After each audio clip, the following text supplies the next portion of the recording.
Assalamualaikum warahmatullahi wabarakatuh. Alhamdulillahirabbil alamin. Assalatu wassalamu ala asrofil anbiya wal mursalin wa ala alihi wa sahbihi ajma'in. Amma ba'du. Dewan juri yang kami hormati, pemirsa sebangsa dan setanah air yang kami banggakan, penyebaran wabah virus corona secara global masih terus bertambah.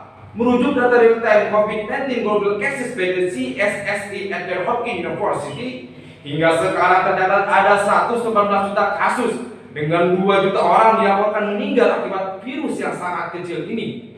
Virus yang pertama kali ditemukan di kota Wuhan, China, telah menyebar ke banyak negara di dunia. Hingga sekarang tercatat ada 2 juta negara yang terjangkit virus corona.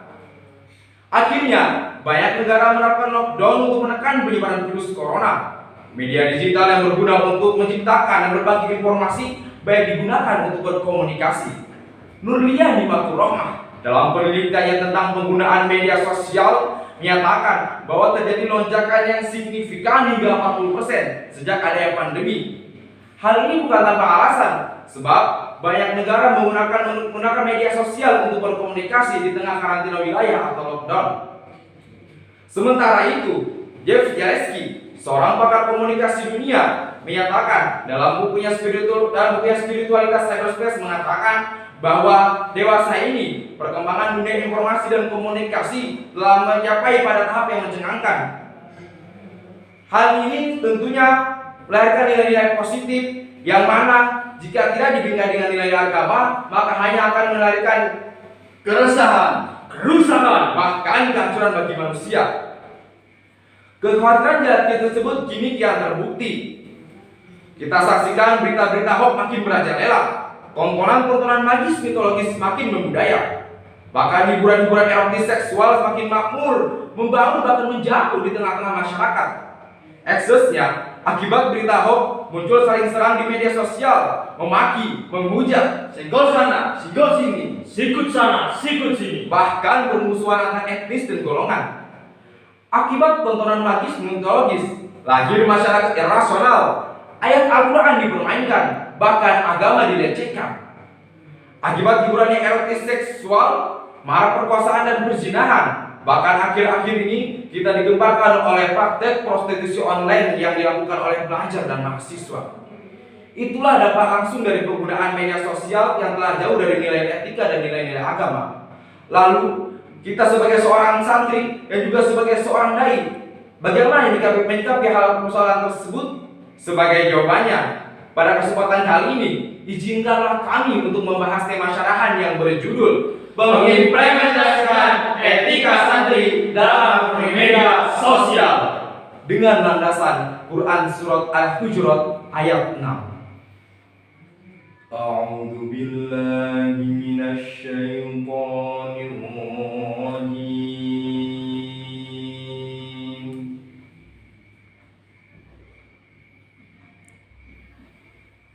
Bismillahirrahmanirrahim.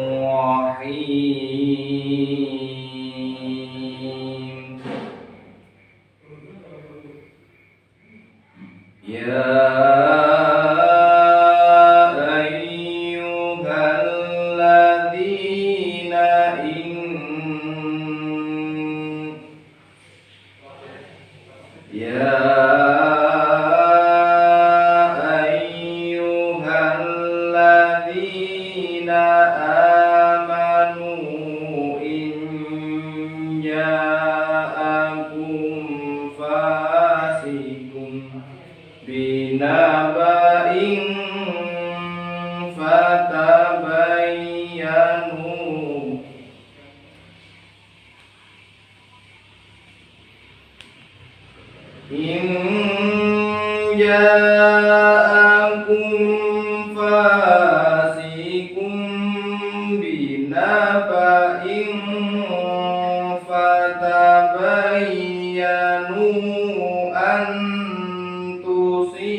أن تصيبوا قوما بجهالة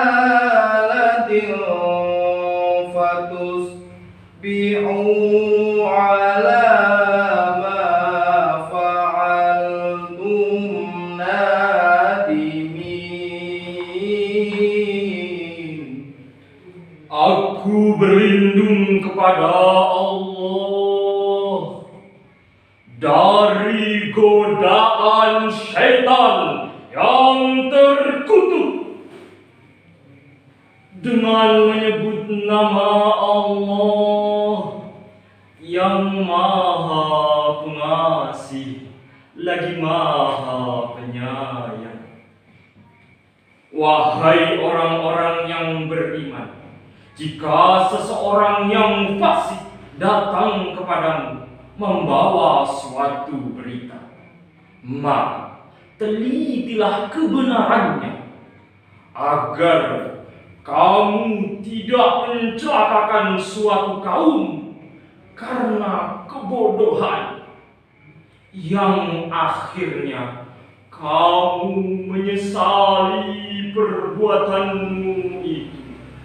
Secara sosial historis, asbabun nuzul ayat tersebut menurut Imam At-Tabrani bersumber dari Jabir bin Abdullah adalah berkenaan dengan berita kebohongan yang disampaikan oleh Walid bin Utbah kepada Rasul bahwasanya istri beliau, yakni Aisyah, telah berpacaran dengan Sofwan bin Mu'attal. Mendengar pengaduan Walid tersebut, lantas Rasulullah memarahi Aisyah. Namun tatkala itu malaikat Jibril datang menegur kepada Rasulullah dengan menurunkan Quran surat Al-Hujurat ayat 6, yang mana pada ayat tersebut terdapat kalimat, apabila datang seorang yang fasik membawa satu berita kepadamu, maka telitilah kebenaran berita tersebut. Secara filosofis, ayat tersebut merupakan landasan metodis untuk kita menyikapi derasnya arus informasi dan berita-berita hoax yang dibuat oleh manusia biadab tak bertanggung jawab. Yang Islam mempunyai prinsip akomodatif selektif. Jika tidak sesuai dengan ajaran Islam, maka kita pantas menolaknya. Jika sesuai dengan ajaran Islam, maka kita berhak untuk mengambilnya, meskipun tidak sesuai dengan kebebasan seni dan kebebasan pers. Dengan demikian, ayat tersebut adalah pembelajaran untuk kita senantiasa memperhatikan nilai-nilai etika dalam bermedia sosial. Namun sangat disayangkan, yang terjadi saat ini adalah fakta sebaliknya. Sebagai bukti, tidak sedikit foto-foto perempuan setengah telanjang berseliweran di media sosial. Tidak sedikit berita-berita online yang mengungkap tempat-tempat mesum dan pelacuran. Tidak sedikit video-video porno yang merebak di kalangan luas. Tidak sedikit orang saling hina karena berita yang menutup kebenarannya. Lalu, bagaimanakah kita menyikapi perilaku amoral dalam bermedia sosial tersebut? Sebagai jawabannya, kita renungkan firman Allah dalam surah Ali Imran ayat 104. وَلْتَكُن مِّنكُمْ أُمَّةٌ يَدْعُونَ إِلَى الْخَيْرِ وَيَأْمُرُونَ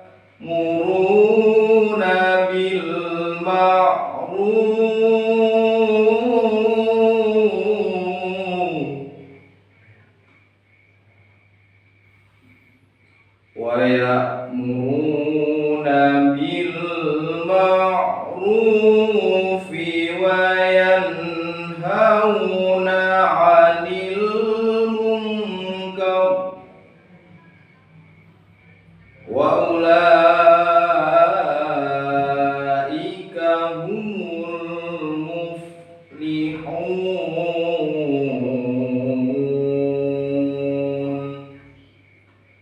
صدق Allahul Azim. Dan hendaklah di antara kamu ada segolongan orang yang menyeru kepada kebajikan, menyuruh berbuat yang ma'ruf dan mencegah dari yang mungkar. Dan mereka itulah orang-orang yang beruntung. Maha benar Allah atas segala firman. Imam Ali As-Sobuni dalam kitab Sofatut Tafsir menjelaskan tentang ayat ini bahwa harus ada sekelompok orang di dalam umat Islam yang mendakwah menuju kepada Allah, yakni menyuruh kepada yang ma'ruf dan mencegah dari yang munkar. Sejalan dengan maksud ayat ini, Rasulullah SAW bersabda, barang siapa di antara kamu melihat suatu kemungkaran, maka rubahlah dengan tangannya. Jika tidak bisa dengan tangan, maka rubahlah dengan lisannya. Jika tidak bisa dengan lisan, maka rubahlah dengan hatinya. Dan berubah dengan hati adalah cerminan iman yang lemah. Secara tekstual, ayat dan hadis tersebut merupakan landasan strategis untuk kita berdakwah secara Islamiah, yaitu dakwah sesuai dengan metode yang ada. Jadi kita melakukan transformasi, diskusi, dan aktualisasi saat Islam menggunakan metode dan media yang ada seperti WhatsApp, YouTube, Facebook, dan Instagram, dan juga media-media sosial lainnya. Mengingat betapa pentingnya hal tersebut, saya mengimbau kepada para santri-santri yang sedang belajar di pondok-pondok untuk pertama, kuasailah ilmu teknologi dan informasi supaya tercapai tujuan dakwah Islamnya. Berkaitan dengan ini, Jalaluddin Rahmat, seorang pakar komunikasi Unpad, mengatakan dai di zaman sekarang tidak cukup hanya pandai ceramah dari masjid ke masjid, dari kampung ke kampung. Namun dai yang dibutuhkan saat ini adalah dai yang pandai orator, pandai menulis, dan pandai dalam mengoperasikan media digital. Kedua, buatlah konten-konten Islami sebagai tandingan. Karena kita tidak cukup menghujat bacaan-bacaan porno, bacaan-bacaan erotis, dan iklan-iklan nakal. Namun kita juga harus membuat iklan-iklan tandingan, membuat bacaan-bacaan mendidik, membuat konten-konten Islami, dan juga membuat iklan-iklan bermartabat. Ketiga, kepada lembaga pendidikan, baik itu sekolah, pesantren, bahkan perguruan tinggi, untuk membuat laboratorium dakwah sebagai pusat pendidikan dan pelatihan dakwah, agar terlahir dai-dai yang siap menjadi berilmu amalia, dan juga dapat menguasai sains dan teknologi. Jika sikap tersebut kita aplikasikan, insya Allah penggunaan media sosial yang jauh dari nilai-nilai etika dan nilai-nilai agama akan sedikit demi sedikit tergeser dan tergusur, sehingga akan lahir kehidupan bermedia sosial yang dapat membentuk wahdah akidah, wahdah fikrah, Wahdah akhlak, dan wahdah amal soleh. Pemirsa sebangsa dan setanah air yang kami banggakan, dari budaya tadi dapat disimpulkan bahwa penggunaan media sosial mulai serong dari tujuan awal yaitu untuk berkomunikasi hingga menjauh dari nilai agama dan nilai-nilai etika, sehingga umat Islam sekarang membutuhkan sumber daya insani yang siap menjadi mu'adib, muwahhid, mujadid, dan mujahid untuk membuat informasi menjadi maslahat dan manfaat untuk kehidupan usroh, kehidupan sahsiah, kehidupan baldah, serta kehidupan umat. Dengan lahirnya santri-santri yang agamis, santri-santri yang nasionalis, maka tujuan tersebut akan dapat tercapai. Semoga Allah memberkati setiap usaha kita. Amin ya rabbal alamin. Ikut makruf bareng kawan-kawan demi mendapat ilmu dan amal. Jadilah netizen yang budiman dengan etika santri dalam media sosial. Allahul muwaffiq lil aqwamit thoriq. Assalamualaikum warahmatullahi wabarakatuh.